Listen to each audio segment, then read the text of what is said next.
A gunman opened fire on an outdoor country music concert near Mandalay Bay late Sunday, killing at least 50 people, injuring more than 200 and sending the Las Vegas Strip into chaos. The massacre is believed to be the worst mass shooting in United States history. One off-duty Las Vegas police officer attending the concert was among the victims killed. The suspect, Stephen Paddock, 64, was killed by police on a high-level hotel floor at Mandalay Bay, Sheriff Joe Lombardo said early Monday.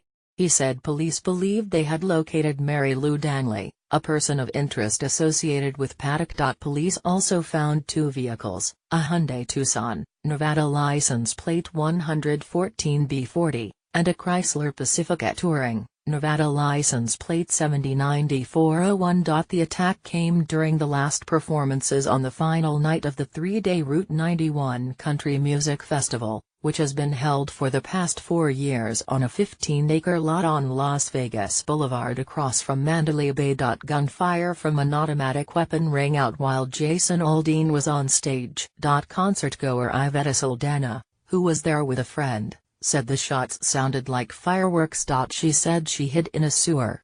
It was a horror show, she said at the Town Square shopping center south of the Strip. People were standing around, then they hit the floor. One responding officer was critically injured, and another had minor injuries, police said. False reports of other shooters. At one point police were investigating reports of active shooters at other Strip properties. Those reports turned out to be false. Mandalay Bay, the MGM Grand and the Tropicana remained on lockdown at 2:25 a.m. Guests were told to stay in their rooms, and the hotel is not letting people into the building. Roads throughout the area, including I-15 between Blue Diamond Road and Charleston Boulevard, were shut down. The Metropolitan Police Department is asking people to avoid the South Strip. It appeared the shooter was firing down at concertgoers from upper-level rooms at Mandalay Bay.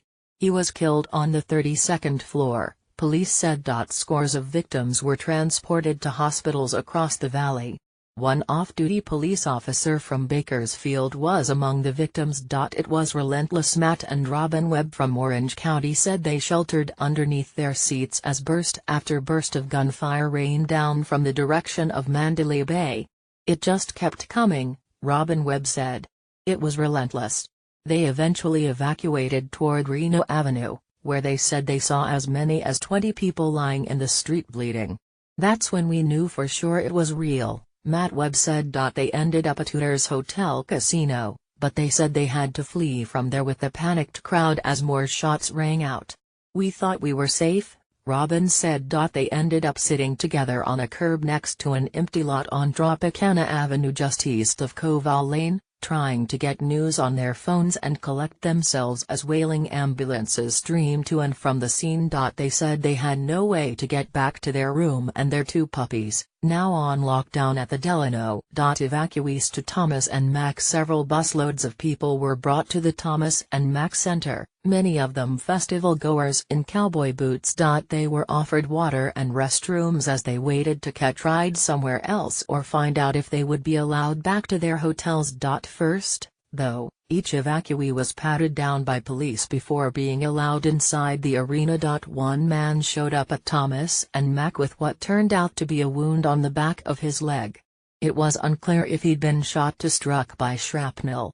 He was bandaged and taken away in an ambulance. A reporter on the scene at Mandalay Bay said people could be seen running from a casino entrance into the ground floor of the parking garage at the hotel.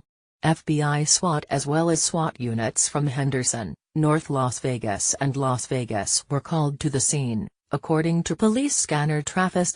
Scores of ambulances, a helicopter and police vehicles were on the scene, and victims were sent to University Medical Center and Sunrise Hospital Medical Center.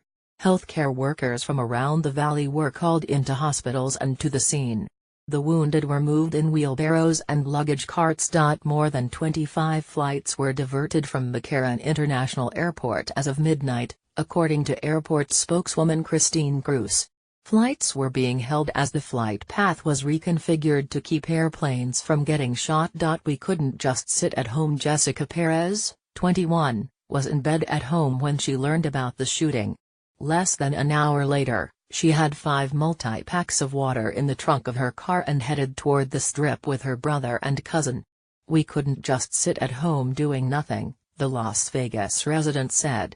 "Everyone was begging us please don't go, but we couldn't sit there." Perez said news reports led them to the staging area at the intersection of La